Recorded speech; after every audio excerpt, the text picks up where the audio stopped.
We was at Job 30. Yeah, it's been a break since it came, and we kind of we low-key ran distances on the book of Job. So basically, where we left off, or I'll try to tell you back in. What do you remember from the book of Job? I remember God saving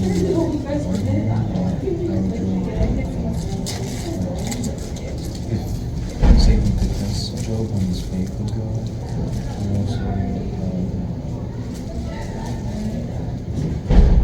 specifically remember how you were like thinking how one of Job's friends were like complimenting him, but really he was doubting him, pitying him about it. Yeah, like I ain't gonna lie, for like 20 chapters straight, bro. It was just Job and his friends. Like Job was like, "What did I do to deserve this?" Basically, and his friends was like, "Yo, all these bad things are happening to you. You had to do something evil. Like you had to do something evil." And he was they were basically saying like, "Bro, it's probably karma for you." In a sense, you know. I mean, like to this point, like if we're at chapter 30, so like that's basically all they was chatting about. And now Job's like chapter 27. Job said his final. I want to say Job is saying his final words to his friends, but like the title didn't change for like a minute. You see, like chapter 27, Job's final words, and like it still says like the chapter numbers, but like it didn't really change. Like nothing. Like final defense, he's still chanting to his friends. So yeah. Oh. So we could have just been arguing for 10 chapters. I wouldn't say arguing. Job was like more like venting in a sense also. It was like, yo, why is this happening to me and things of that nature? And his friends are like doubting him. I wonder if I got my highlighter. Dude, let's go. Alright. Job 30. But now they mock me. Men younger than I, whose father would I disdain, but put my sheepdog. Of what use was the strength of your hands to me? Since their vigor has gone from them, how go from what they were hungry? They roam in their parched land and desolate wastelands at night. In the brush they gathered salt, herbs, and their food was the root of the broom bush.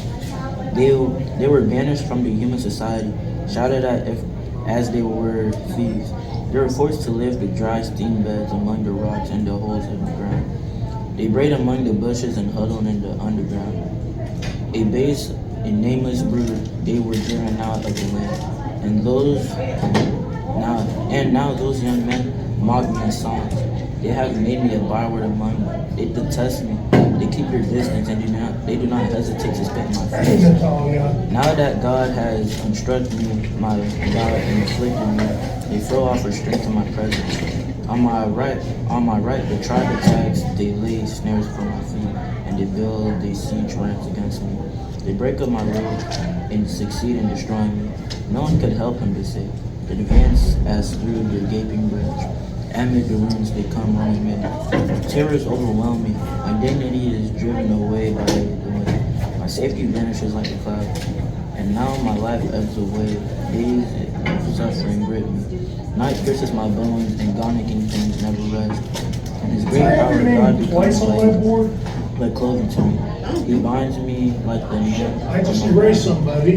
He throws me into the mud, and I reduce to dust and ashes. I cry out to you, God, but you do not answer. I stand up, but you merely look at me. You turn on me ruthlessly. With the might of your hands, you attack me. You snatch me up and drive me before the wind. Toss me like a storm. I know you will bring me down to death, to the place of appointment for all the living. Yeah, because it's all Surely no one lays hands on a broken man, but I ask for help in his distress. Have I not wept for those who are in trouble? Have not the soul grieved for the poor? Yet I hope for good, evil came. When I looked for light, darkness came. The church inside me never stops. The day's suffering confronts me, and I go back to the blackened, but not by the sun. I stand up assembly and cry for help. I have become a brother to jackals and companion to owls. My skin grows a black peals, and my body trembled fever. My lair is trembling to mourning, and my private is sounding wail. Yeah, man. That brother was anointed. Actually, man. I'm sounding like a sort of fucking dog. Nah, because he's lost, bro. Like, you gotta think, like, all his life he was trying to get closer to God, and he was helping people out and things of that nature, right? And now, like, he's getting killed. Like, he doesn't know that the devil is like trying to test him, like he's going like full, and like he's just questioning, like, yo, I did all these good stuff, and like, how does this happen to me? I always heard like to say is like God might make the waiting season longer to me, so I have a bigger blessing. So it's kind of like that in a sense, because I feel like the same way too. Like when I injured my groin and I wasn't able to work out, I was like, yo, why is this happening to me? I put in like so much work, and 3 times a day, 4 a.m. I was putting in straight pain. I get injured like this, not to get PT. Dog, what I need to deserve this? Is there a point of living? That's how I felt. That's probably how brother feels right now. It feels right now. That brother vented me.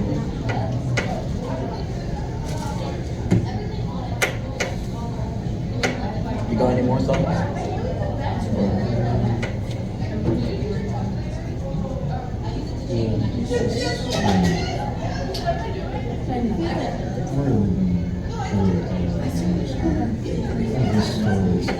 His life stories, just supposed to be something. Oh,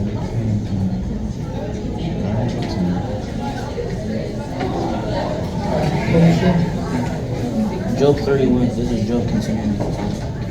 I made a covenant with my eyes, not to look lustfully at it. For what is our lot from God above, our heritage from the Almighty on high? Is it not ruin for the wicked, disaster for those who are wrong? Does he not see my ways and count every step? If I have walked with falsehood, or my foot was hurried after beset, let God weigh me in the honest scales, and he will know that I am blameless. If my steps have turned from the path, if my heart has led to my eyes, or if my hands have been defiled, then may others eat what I sow, and may my crops be uprooted. If my heart have been incited by one, or if I have worked by my neighbor's door, then may my wife grind another man's grain, and may another man sleep with her. For it would have been wicked a sin to be judged. It is a fire that burns to destruction. It would have uprooted my harvest. If I have denied justice to any of my servants, either male or female, when they have grievance against me, what will I do when God confronts me? What will I answer when called out to account? Did he not make me the womb and make them? Did not the same form both within our mother? If I've denied the desires of the poor, or let the eyes of the widow grow weary, if I kept my bread into myself, not sharing it with the fatherless, for from my youth I reared them as a father would, and I would give birth guided with the widow. If I had seen any perishing for lack of clothing, or women without garments, and their hearts did not bless me, for warming them with the fleece of my sheep. If I have raised my hand against the fatherless, knowing that I have influence in court, then I will let my arm fall from the shoulder, and let it be broken off at the joint. For I dreaded destruction from God, and before I feel his splendor, I cannot do such things. If I've put my trust in gold, or say to pure gold, you are my security. If I have rejoiced over my great wealth, and fortune my hands had made, and if I regarded the sun in its radiance, or the moon moving in its splendor, so that my heart may be secretly incited, and my hand offered them a kiss of homage, then these would be sins to be judged, for I would have been unfaithful to God on high.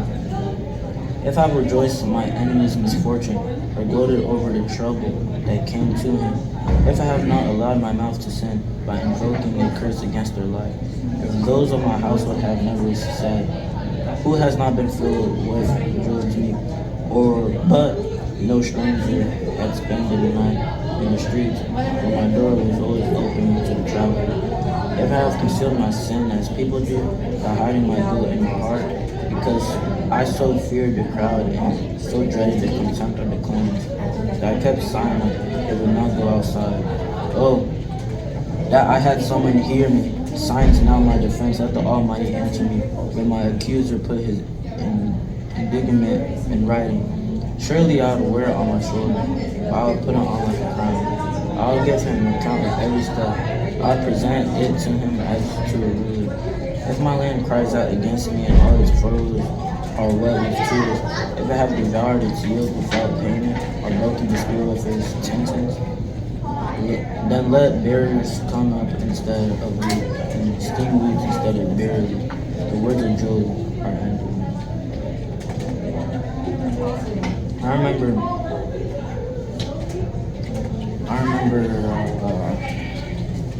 I remember, like a few chapters ago, or like when I read with Jaden Wednesday, we read I think I highlighted something. It said this: Job was like chatting, and at the end he said to have like true wisdom, like chapter 28, it was basically talking about like how you can't buy wisdom with like gold or money. Wisdom is like its own.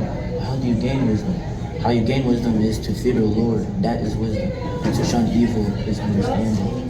I think now he's kind of like, yes, he's venting, but at the same time, he's low-key preaching at the same time. Because now he's kind of like giving like how to get wisdom, like an example in a sense. You know, like in verse 23, for I dreaded destruction from God, and I fear His splendor. I cannot do such things. That's why I realized when I like try to avoid sin, but like lust, idolization, things of that nature, whenever I escape from it with my own strength, or like when I focus on getting away from that sin, I end up going back to that sin. But as I get closer to God, I realize I'm in His presence so much, and like I developed a deep enough relationship to the point where like if I feel like if I have the temptation that's gonna lead me to sin, I'm gonna be like, yo, I can't do that because I'm basically doing God dirty, you know?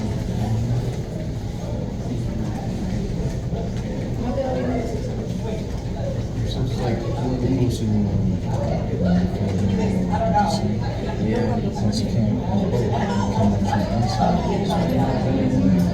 it's also every time you try to escape against your own will and power, you're not choosing a side, you're just going to Yeah. Because if you go to the middle, it's kind of like, yeah, you gotta have like both feet in the water. You can't have one in and one out. You know what I mean? You either step out, just go back in. And I think Job described why like God said he was righteous in his sight, because even like verse 24 through 28, he was talking about like, if I've rejoiced over the great wealth my fortune in hands has gained, if I remained the sun in its residence, or moon moving in its splendor, so that my heart was secretly enticed, or my hand offering made them homage, for these things would also be sins to be judged, for I would have been unfaithful to God on high. It's kind of like idolization in the point. He was like, if I really relied on like gold and money, it's like, yo, like you is my security. It's like, yeah, during the time, like money might like make him feel secure, but when he's truly at his lowest, it ain't gonna be there. It's just gonna bring him to shame. It's like idolization promises satisfaction but delivers shame. You know? Because things in this world are just not spiritual. Literally, that's a bar. I ain't gonna lie. But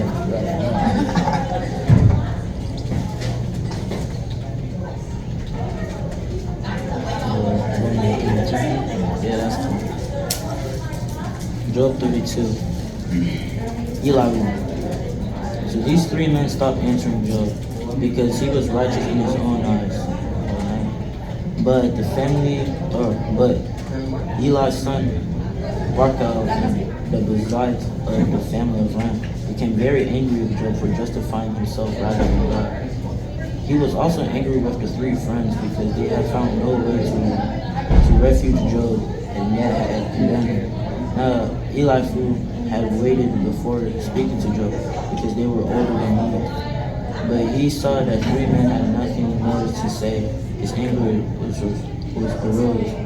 So Eliphaz, the son of Barkal, the Bazite side, says, I am young in years, and you are old. That's why I was fearful and not daring to tell you what I know. I thought age should speak, advanced years should seek wisdom, but it is the spirit in the person that breathes the Almighty that gives them understanding. It is not the old who are wise, not only the aged who understand that is right. Therefore I say, listen to me.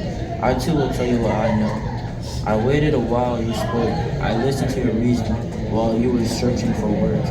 I gave you my full attention, but not one of you had provoked Job long. Not even of you has answered his arguments. Do not say we have found wisdom. Let God not a man refute. But Job was not marshaled his words against me, and I will not answer him with the argument. They are dismayed and have no more to say. Words have failed me. I must wait now, and they are silent. Now that they stand here with no reply, I too will have my say. I too will tell what I know, for I am full of words, and the spirit within me compels me. Inside I am like a bottle of wine, like a new wine glass ready to burst. I speak in final relief, and I must open my lips and reply. I'll show no partiality, nor I'll flatter anyone, for I was skilled in flattery. My maker would soon take me away. He's basically saying, I really relate what he said, so he was basically saying, like, I let y'all speak because, like, I thought y'all were gonna be wise because you guys are a little older. After hearing what you guys talk, y'all are straight buffoonery, man. Like, I know I might be young, bro, but let me spit something and maybe it could work. And I really realized that because even, like, at times we put people, like, at a pedestal at times. Like, my parents, like, when I was younger, I felt like they knew everything, you know what I mean? But, like, I lately realized, like, they're humans just like us. They're living for the first time just like we do. It's just that they have more years of just experience living in this world. Not guaranteeing that they're more wiser than us. They probably are. They most likely are. But it doesn't mean like, yeah, I'm already knowing. And like, it also shows like, you gotta hear somebody out too. Like, no matter what age, you could learn something from anybody at age. Like, there could be a 40-year-old man not knowing how to learn the piano, but an 8-year-old could, like, just breeze through that jump and literally teach a 40-year-old man how to play the piano. It's like, just like, when, like, there'd be so many times whenever I speak to somebody, I think that they don't know what they're talking about, but I really gotta start, like, understanding to just really, like, listen to understand them. Yeah, I might not get any information. Maybe I will get information, but the fact that I'm listening guarantees the fact that I could get something out of it. Maybe it's not information that like that would help me improve. Maybe it's information that I could learn like more about them or just something else in a sense. It's kind of like always trying to hear something out. Because I think most people only get more information that helps them now instead of the future. Some people don't really have information now. Maybe in like the future, they tell you something and then you have no research.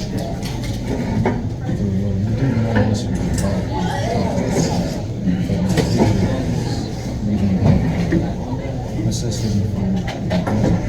So I think, yeah, even like anybody and also maturity isn't like something with age because someone who lives in that is just really not really experiencing. Oh, that's about yeah. Really, that's a lot. It's a person that lives a lot is just living a lot. It doesn't mean that they're doing like wisdom and things of that nature. Yeah, and also another thing that made me realize that like you see them like road rages, bro, or like just adults crashing out. They seem like so childish, like a 5-year-old in a sense, and that just kind of shows how like it just yeah.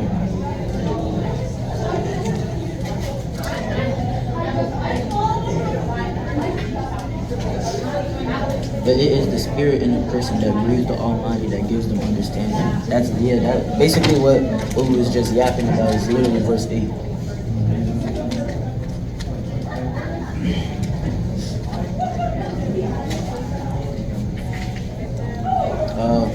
He's at Job 33. How long did that do? Where we was at, so like Job like was finally like done talking to his friends, right? Because like his friends were like downplaying it, bro. He's like, yo, the fact that you know you get an idea of the story of Job, like you know what it's about. Yeah. Like we don't have a lot of shows. Yeah, so Job was at his lowest. He tried to talk to his friends. He talked to his friends. His friends weren't really helping. He was like, yo, why is this happening to me? And his friends was like, yo, the fact that this is happening to you, you had to do something evil. And like they were just chatting about it for like a cool 20 chapters. But now, since they all finished talking, and there's a dude named Elihu, I think. Yeah, Elihu. And he was like younger in his years. Like he was younger than like all his friends in Job. And he was like, when they started speaking, he was like, yo, I'll let y'all speak because y'all are older. I thought you guys would have something like wise to say because like y'all are older. But like he was like, I know I might be younger in my years, but just hear me out. Maybe you guys could get something out of it. And like in verse 8, like he said, it's like, but it's in the spirit in the person who breathes the Almighty that gives them understanding. It's like he was basically saying like it don't matter how old you are or how young you are. Wisdom is wisdom, you know what I mean? And you could always learn something from anybody. Especially when young people preach. Nah, fun. I think fun fact. I don't know if it's true. I got it off TikTok. I didn't really got the evidence from the Bible. But like a lot of the Bible stories, like David and them, and like Samuel, they were like 17, 18, doing like all these miracles and things of that nature. I always thought they was like 50 years old doing these things. Fair. We didn't state too much. I don't think it's actually stated. I'm pretty sure you remember that Samson, one of the guys was like 20, 23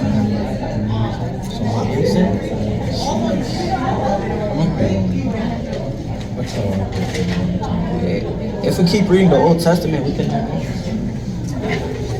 Yeah, because like last year, or I don't want to say last year because I started really getting closer to God in like 2025. But like I was reading a lot of the New Testament, and like I low-key finished the New Testament. But now like I low-key realizing like I got some knowledge of the Old Testament. But when I see people talking about like Old Testament stories, bro, I'm just like, yo, I got no idea what you're talking about. No, I never read like all of the Old Testament. Like I probably read like I read Genesis, Job, Ecclesiastes, Psalms, Proverbs. But I didn't read like the low key stuff like Esther. There's probably like some junk like Isaiah. I never read that. Jeremiah. I never read that. Daniel. I never read that. You never read that? No, I don't even know what this word is. But like I never read that.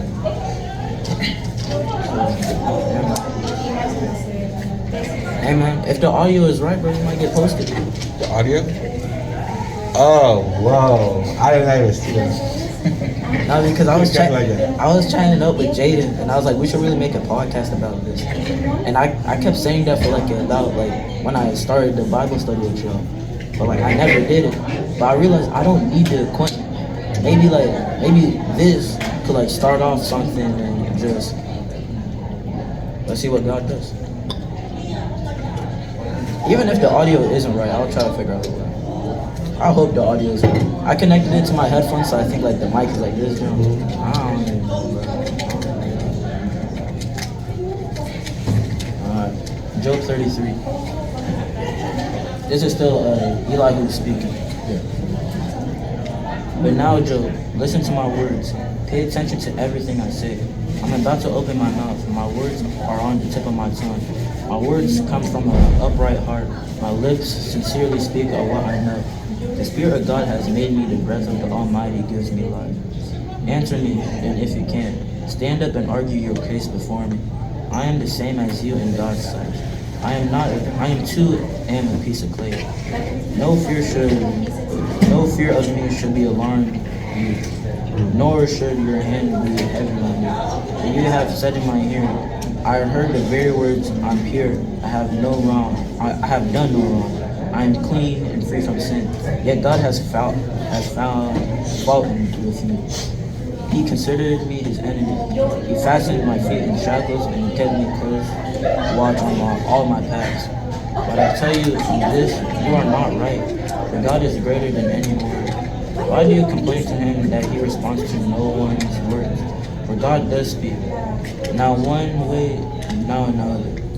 Though no one perceives it, and the dream and the vision of night, when people fall sleep falls on people as they slumber in their beds, he may speak in their ears and terrify them with warnings, to turn them away from the wrongdoing and keep them from pride, to preserve themselves from the pit, their lives from perishing by a sword.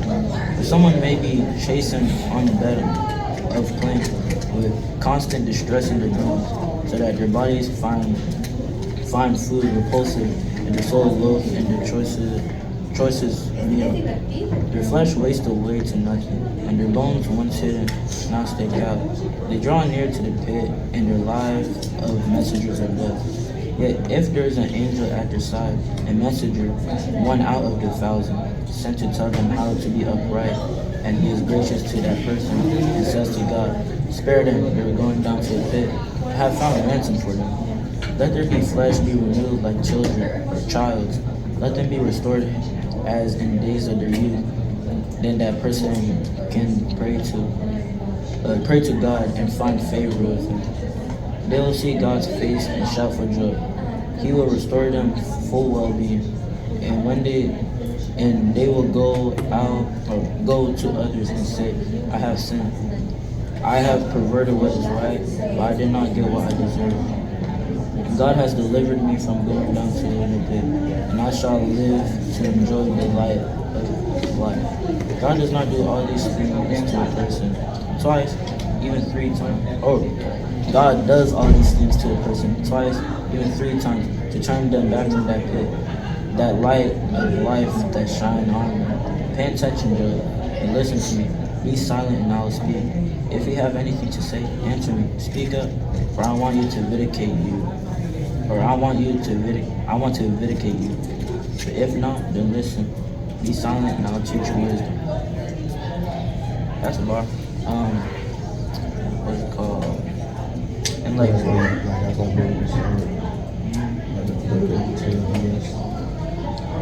I said verse 29 through 30, when he says, not even that, but like he mentioned it also in the earlier verses. He's talking about how he trains, like how people will be sleeping, and like he speaks to them and gives them a terrifying dream to turn away from that thing.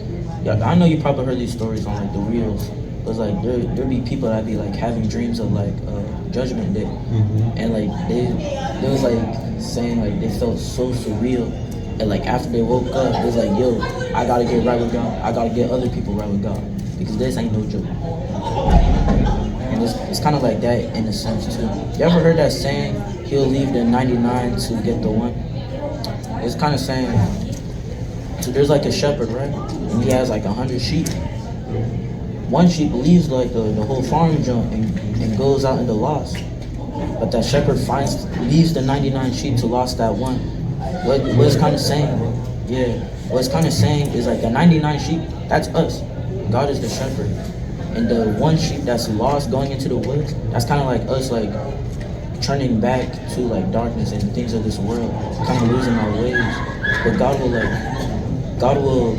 will go out, leave the 99 sheep, leave the people that are right, to go get the person that's kind of lost, to get their head straight and back in the game, to get closer to them, like keep their focus on him. I don't know, I think that John's like in Matthew, Mark, Luke, and John, one of those Johns. I feel like if you told that story to someone who wasn't misunderstand the message on why he was doing 99. He's not leaving the 99 because the words just to them or something. They're already saved. So he's going to the one sheep because he has to save that one. He already knows that the 99 are already saved. So he already protected, being abandoned.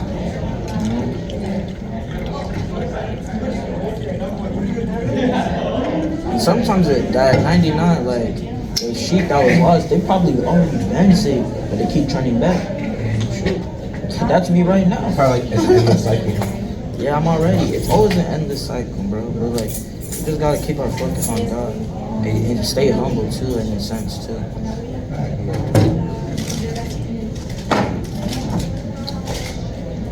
What else? But yeah, that brother he was low key. I remember I was talking to like my pastor, right? Like before school starts, like my pastor, he started, it called like Hearts of Prayer or something like that. The fire, I don't know. It was like basically The before. hard drive. So you need a hard drive? No, not that. It was like basically we hop on a call before school, like at 6:45, and we just prayed that God gives us boldness to spread God around the school, things of that nature. Did you see what him? No, there's other people too. I could send you that link. You do it today? Yeah, it's every school day. I can send you that link too. Just let me know. I'm gonna let y'all know.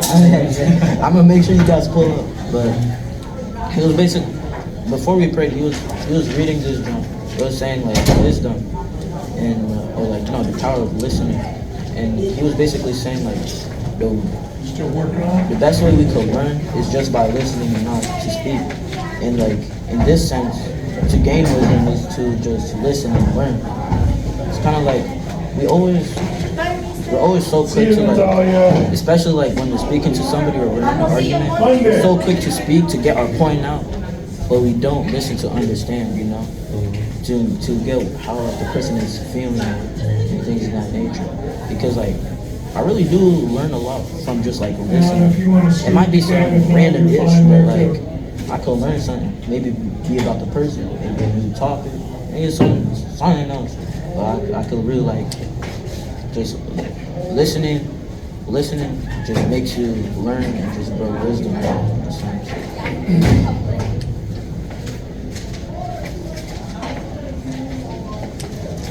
You guys got any phone? I think it kind of sums it up pretty well. Listening is like one of the best things of understanding. If not being understanding. Yeah, download WhatsApp. I gotta make a group chat. I keep forgetting, bro. Because like, if you peep my phone, bro, I got like mad mess. That's kind of odd to say because I always was the type of person that my phone is pretty dry.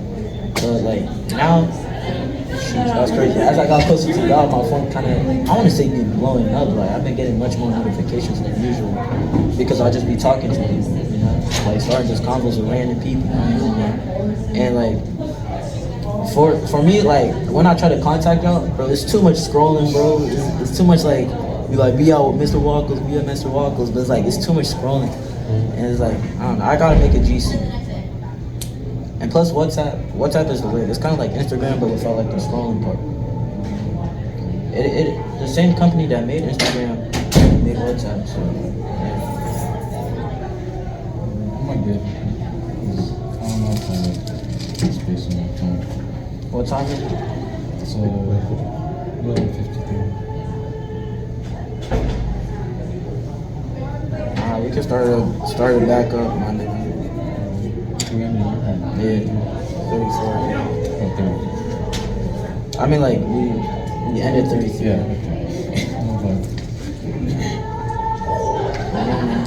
Hopefully this audio is good. This could really like help